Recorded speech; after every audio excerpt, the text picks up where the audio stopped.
Welcome back to One Guy, One Course, One Disc. We're back here at Iron Hoof Disc Golf Course in Conyers, Georgia. I'm going to be doing a little casual round, but also looking into the future of the channel. For this round, we're going to be playing short to shorts, so hopefully a lot easier than the review I did, but still going to be challenging. So let's get into it.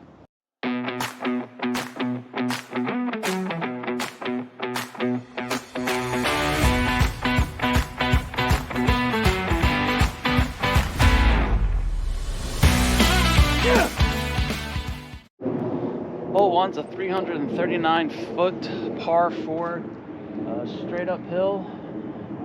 It's kind of tucked behind this pine tree that's right in front of us in the middle of the fairway. Let's see.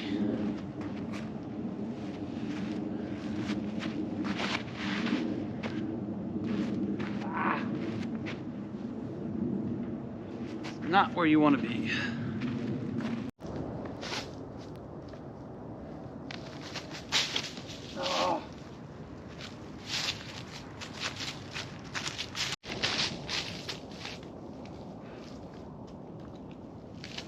Oh, gosh.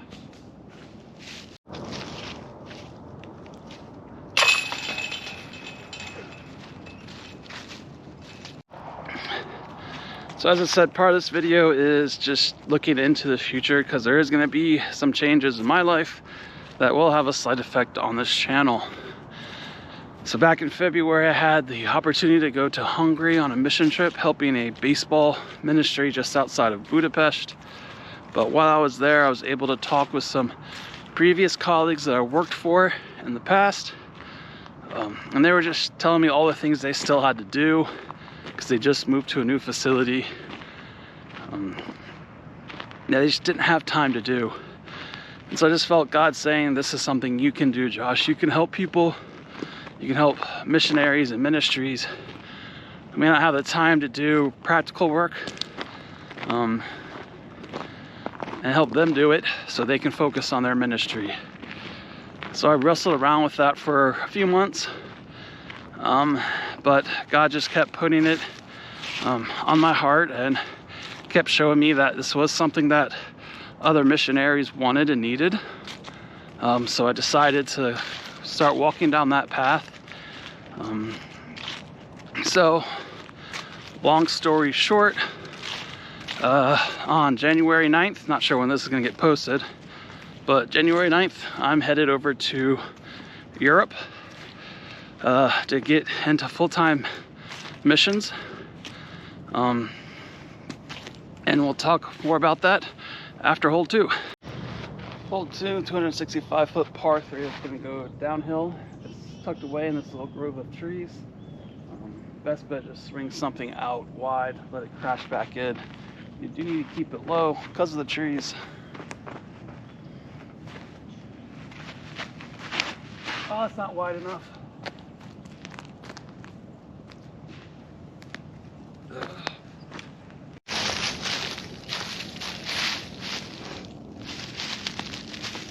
Oh, wow.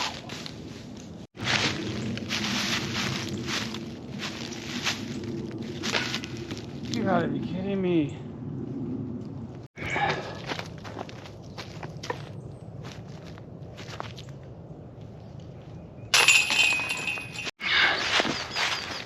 So essentially what I'm going to be doing is I'm going to be a traveling handyman for missionaries and missions organizations, ministries, churches around the world. So I'm going to go into a country for basically as long as I can get a tourist visa, which for me will be mostly 3 months at a time. And once that's up, I'll go to a new country. I'll stay in a region for about a year or two, just depends on how much work I can get.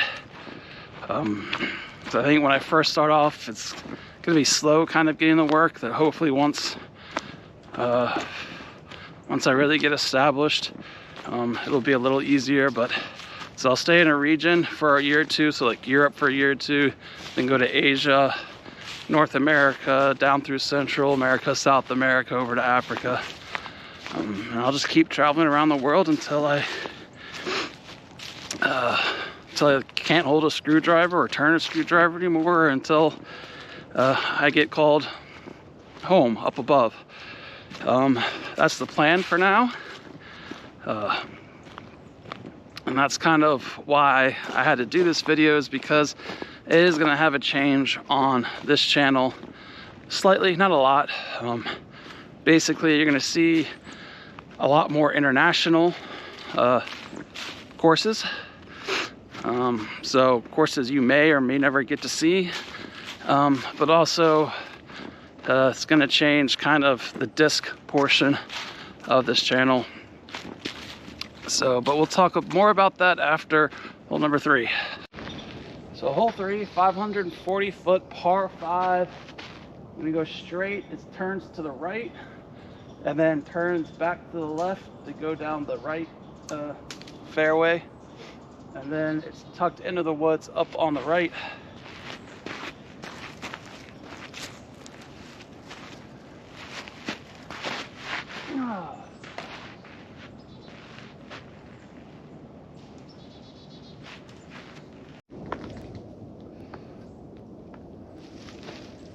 Oh, it's not gonna be enough, Annie.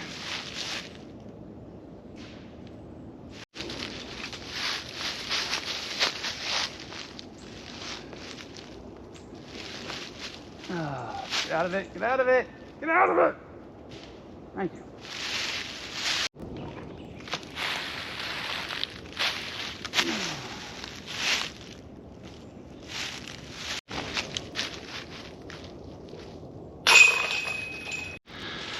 So what this means for the videos, unfortunately, I'm really starting to realize that space and weight is going to be a huge factor while packing my bags, because I have no plans on coming back to the States after each trip. So I gotta, have clothes for winter, clothes for summer. I gotta be prepared for situations where I may not have a bed to sleep in. So, sleeping bag, sleeping pad. So things are starting to add up. I'm just not gonna have a lot of space in my bag.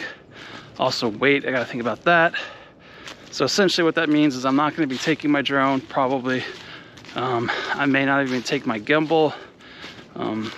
So while the format of the videos will be very similar, it just may not be as good quality as I've been getting them. They just may be shakier on the walkthroughs, because the GoPro can only do so much as far as shaking goes. So that will be one change. Obviously not a drastic change, but you'll kind of see it. Second thing that's going to change is, obviously, as I mentioned, weight and space in my bags. I'm not taking my whole bag, can't do that. The plan was to initially take 3 discs, but even that starting to seem sketchy, so going down to 1 disc. I'll tell you more about that after hole number 4. Hole 4, 360 foot par 4.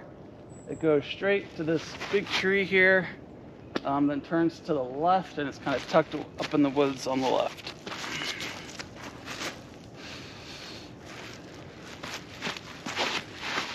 Oh, I got lucky there. Stay, stay.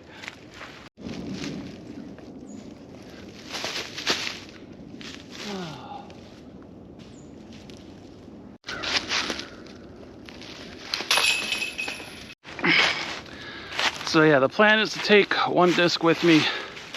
So yes, over the course of a couple of videos, I'll be using the same 1 disc. But once it gets too beat in, too flippy, I'll go out, buy another disc. It's just, until I actually start packing it, probably my best option. Because my plan is only I got 1 roller bag and 1 backpack. But yeah, that's the plan. So I'm gonna do the rest of the front 9 with my full bag, and then on the back 9, I'll introduce you the first disc I plan on taking. So we're going up to hole 5 now. If you've played this course before, I believe they've switched the tee pads here. Because if you played it, you know the tee pads on hole 5 weren't the greatest. So I think what they did is they essentially moved the blue tee pad and the red tee. They moved all 3 tee pads. I think, although, so yeah, they moved the blue tee pad, I think, up to where the gold tee pad was. They moved the gold tee pad further up the hill, and the red tee pad, I believe, is where the blue tee pad was. Which actually, it's not good for the red tee pad because the blue tee pad was the problem spot. It was just a bad location, no real line off the tee, but let's get it. So hole 5, 225 foot downhill shot. It's basically a slow turning right shot. It's kind of perched on a peninsula, which it stinks because if you're down in the ditch, you can be 10 feet away and still have a difficult putt.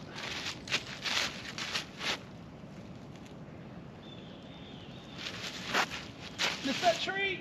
Ah.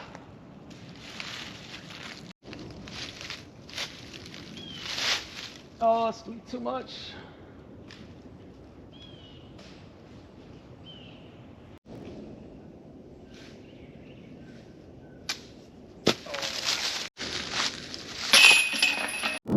Hole 6, 355 foot par 4. You're gonna go straight and then turn slightly to the left. A lot of trees in the way. Let's get at it.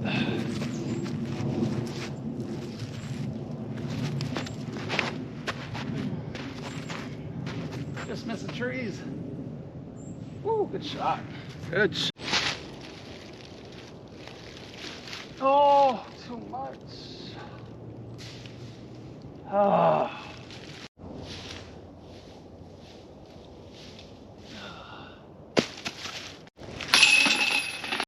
Hole 7, 461 foot par 4. It's pretty much straight shot and a little off to the right. You do have an OB pond, which I think is roughly 300 feet from the tee pad. Obviously I can't get there, so just try to keep it in the fairway because the rough on this hole is horrible. It's not gonna turn enough. Oh, that was not good.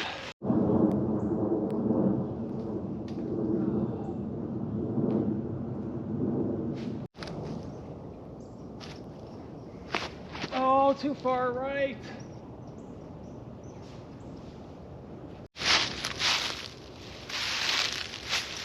Oh.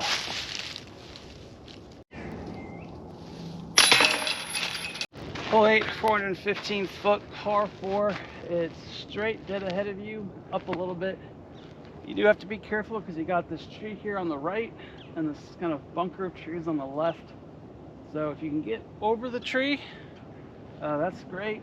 But if you just can't get distance and height, you want to throw it off to the left, have it turn to the right, and then back to the left.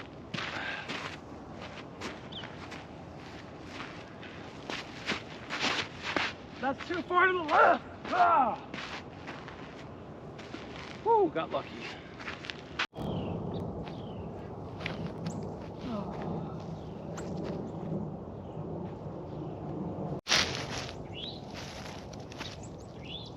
Let's go. Hole 9, 180 foot par 3, downhill. The basket's tucked away in this grove of trees. There's an opening off to the right, so if there's something out to the right, let it swing back left.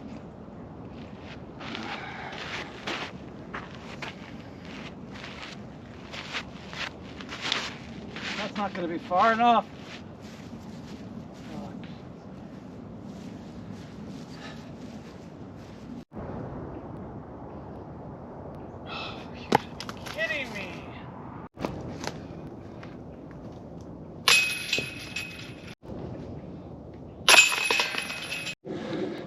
And considering what disc I wanted to bring, it really came down to 3 possibilities. 1 was my Saint, 2 was the Lone Star Brazos, and 3 was the T-Bird.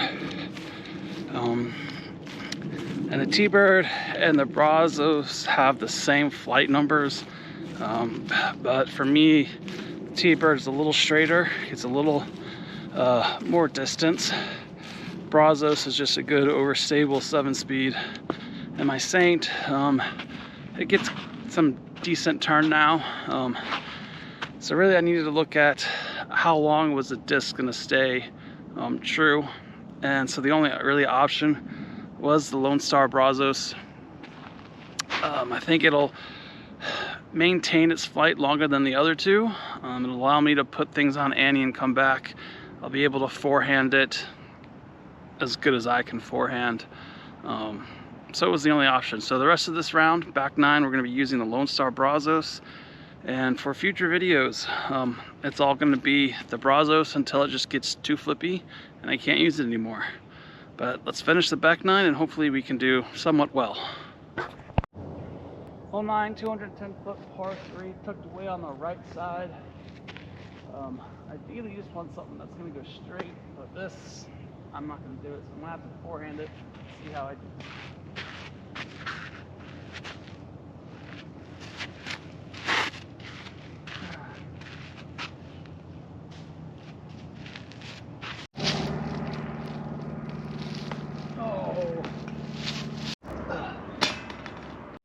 Hole 11, 175-foot par 3, straight out there. Let's do it.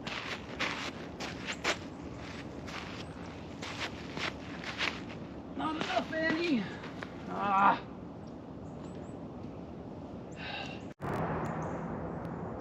Oh, come on, Josh.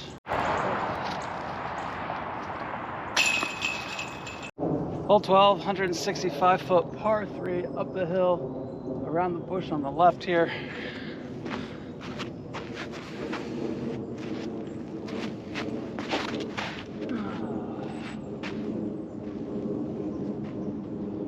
There we go.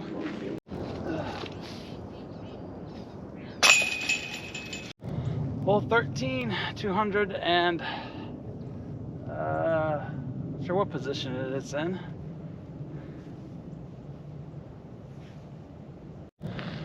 Hole 13, 270-foot par 3.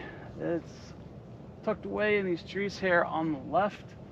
A good left to right shot is ideal. I don't have a good one, so we're gonna put it over the pond and let it crash to the left.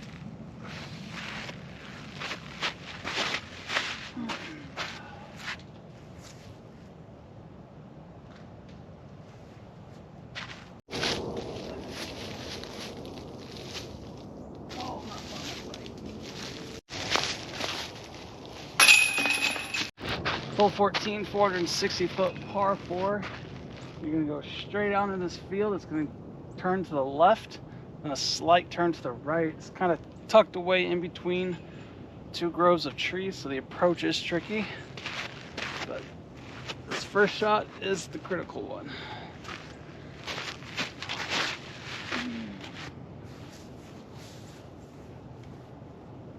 That's exactly what I wanted.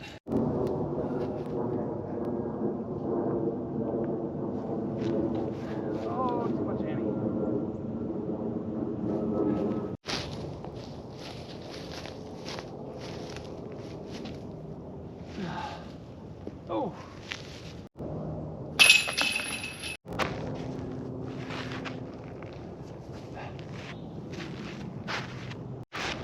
Hole 15, 210-foot par 3. It's gonna go up the hill and it's tucked away on the left here. Ideally, you just want to put it through this gap on the right, let it swing to the left.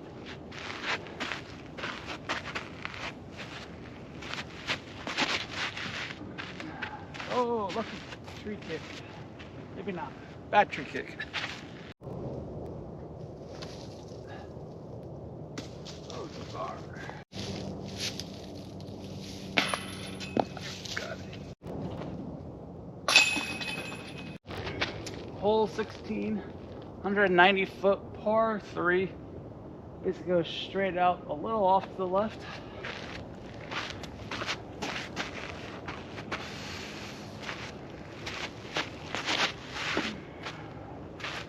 That's gonna be in the thick stuff.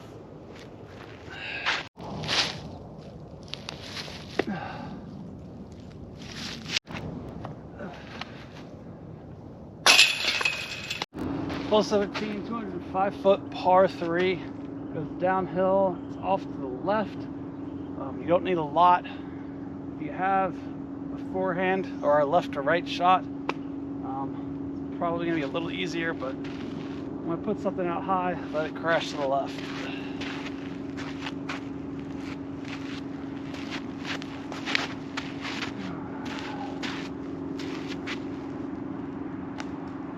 Oh, it might have been too high too.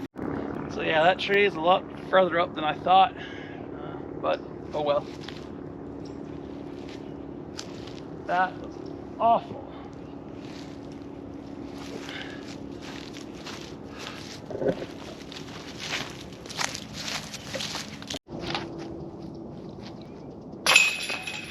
Hole 18, 637 foot par 5. You want to turn right before this big tree here on the left that has like 3 trees in one. So you want to turn right before that, ideally. And then you just kind of go straight. It'll be down a little hill off to the left.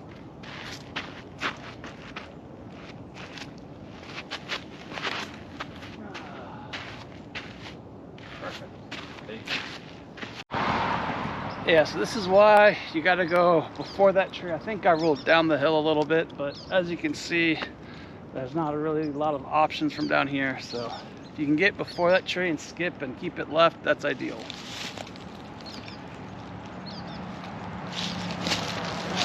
Out of it.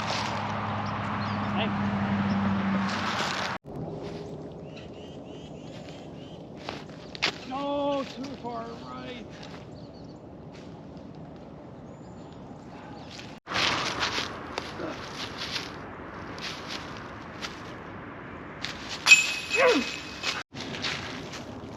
Great way to finish on a birdie on 18 at Iron Hoof. Always a bonus. But there you have the short to shorts at Iron Hoof. As you can see, a lot easier than the long to longs. If you want to check out the long to longs, check out the review for Iron Hoof. I'll see if I can tag it. I haven't done that yet, so we'll see. But also a little glimpse into what the future holds for this channel. First course I hope to do is going to be in Kiev, Ukraine. Second course will probably be in Budapest, Hungary. After that, I'm not sure. I'm still kind of working on those details, but hopefully you'll get to see some courses around the world. But until next time, off to the next course in Europe.